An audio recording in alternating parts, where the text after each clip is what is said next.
गुणातीताय गुणाधीशाय गुणप्रविष्टाय धीमहि। नमस्कार, मी समृद्धी कुलकर्णी। आज आपल्या अष्टविनायक सिरीजचा भाग 4. तर ह्यात आपण कुठली कथा ऐकणार आहोत बरं? तर ह्यात आपण रांजणगावच्या महागणपतीची कथा ऐकणार आहोत। चला तर मग ऐकूया महागणपतीची कथा। फार प्राचीन काळी गृहस्थमद नावाचा एक थोर ज्ञानी, अनेक विद्यात पंडित असणारे ऋषी होऊन गेले।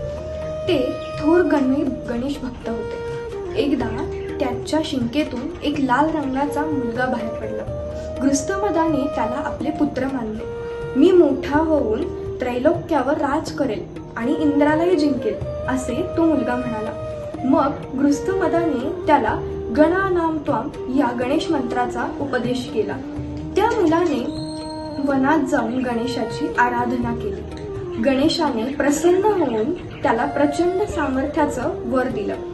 त्याचप्रमाणे त्याला लोखंड, रूपे व सुवर्ण यांची 3 नगरेही दिली। या त्रिपुराचा नाश भगवान शिवांशिवाय कोणीही करू शकणार नाही। भगवान शिव एकच बाणाने या त्रिपुराचा संहार करेल व त्यावेळेस तुझी मुक्तता होईल, असा वर गणेशाने दिला।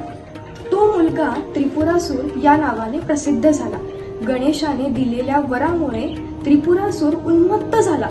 त्याने अवघ्या त्रैलोक्याचा नाश करायला सुरुवात केली। त्याने सर्व देवांनाही जिंकले। तेव्हा सर्व देव भगवान शिवांकडे शरण गेले। त्रिपुरासुराचा वध करण्यासाठी शंकराने आश्वासन दिले। मग भगवान शिव त्या त्रिपुरासुराचा वध करण्यास गेले। त्रिपुरासुराचे व शिवांचे घनघोर युद्ध झाले, पण शिवांना त्रिपुरासूर आवरेना।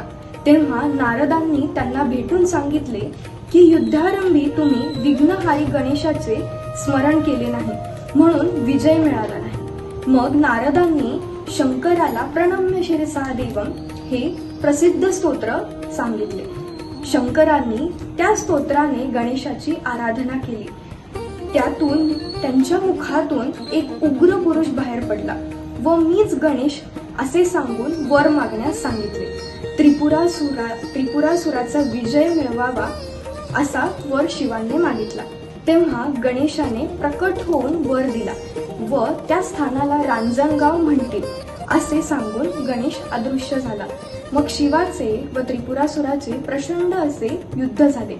शेवटी शंकरांनी एकच बाण सोडला व त्रिपुरासुराचा वध केला।